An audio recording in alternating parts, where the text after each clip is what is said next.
او صاحبانو یو حدیث ارتوایما دا حدیث مبارک امام مسلم په مسلم شریف کی روایت کړی دی دا خلق چې دي اولیاء دا هغه پاکان خلق دي چې الہ العالمین د دوی سره د محبت اعلان د ټولنا اول کړی دی ټولنا اول محبت اعلان الله جل جلاله دغه خلق سره کړی دی او بیا الله فرمایلی جبرئیل علیہ السلام ته چې دغه خلق سره زما محبت ته جبرئیل علیہ السلام مبارک دغه خلق سره تم د محبت اعلان وکړه او حدیث مبارک دی د مسلم شریف ابو هريره رضی الله عنه فرمایي وی چې الہ العالمین او فرمایل چې کلا ما په زمکه باندې یو انسان سره محبت پیدا شي اغاز ما ولی دوست ملګری جوړ شي وی چې ټولونه اول هغه سره زه د محبت اعلان او فرمایم او څو وایم چې دغه انسان سره زما د مینې او د محبت اعلان دی دا حدیث د مسلم دی وی چې دا غینه پس ابو هريره فرمایي نبی علیہ الصلوۃ والسلام مبارک او فرمایل چې الله جل جلاله جبرئیل علیہ الصلوۃ والسلام مبارک راو غاړي او جبرئیل علیہ الصلوۃ والسلام ته فرمایي جبرئیل علیہ السلام مبارک دغه انسان سره پزمکه باندې زما مینه ده د زما ولی دی جبرئیل علیہ الصلوۃ والسلام مبارک زما حکم دی دغه انسان سره تم مینه او محبت شروع کړه نبی علیہ الصلوۃ والسلام فرمایي چې دغه انسان سره جبرئیل علیہ الصلوۃ والسلام مبارک مینا محبت شروع کا دا صاحب چې پروت ته دا هغه شخصیت ته چې رب مم اور سره مینا دا او جبرئیل علیہ الصلوۃ والسلام مبارک اور سره مینا دو رسول الله مبارک خبره ده او دا غینه پس دریم سټپ کې مسلم حدیث الفاظ دادی نبی علیہ الصلوۃ والسلام مبارک فرمائی وچ بیا اللہ جل جلالہ جبریل علیہ الصلوۃ والسلام مبارک رو غاڑی اور تو فرمائی یا جبریلو اے جبریل علیہ الصلوۃ والسلام مبارکہ طول اہل السماء تا چې څومره مخلوقات تی دا او اسمانو دغه ټول اهل السما ته اعلان وکړه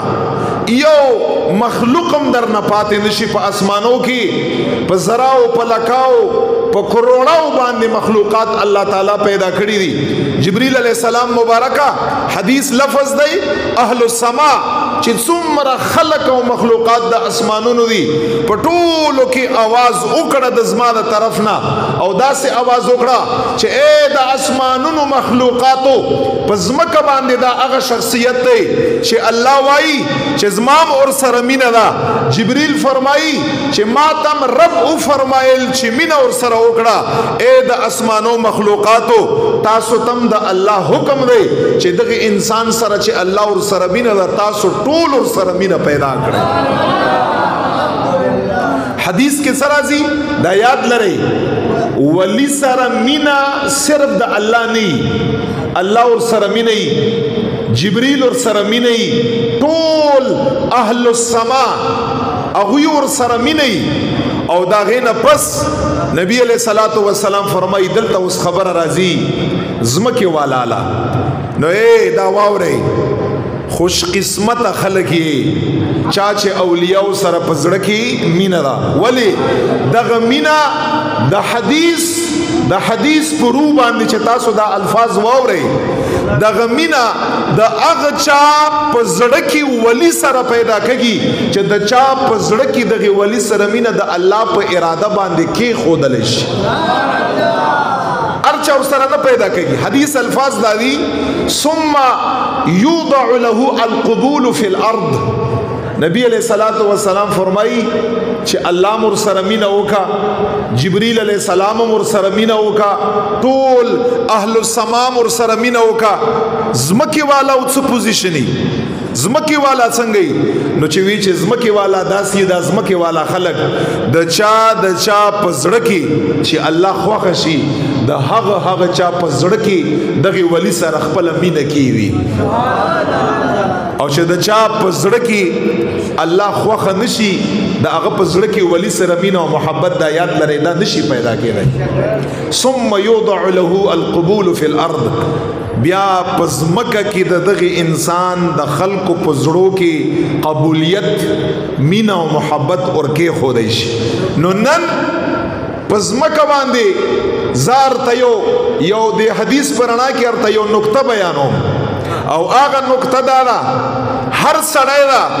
خپل ځان ته وګوري چې کوم یو انسان پزړه کې اولیاء سره مینا شتا کنهشتا بس دا یو معیار دی چې کوم خلکو په زړه کې اولیاء سره مینه شته او د هغوی د بې ادبۍ نه او د هغوی د ګستاخۍ نه او د هغوی پسې د زبان درازۍ نه خپل ځان ساتي او په زړه کې اولیاء سره مینه شته او ادب احترام یې شته بس دا په مخلوقاتو کې هغه انسان دی چې خدای پاک جل جلاله د طرف نه د په زړه کې ولی سره مینا کې خودلې شوی ده او دا په حق باندې دی ځکه چې یو سیز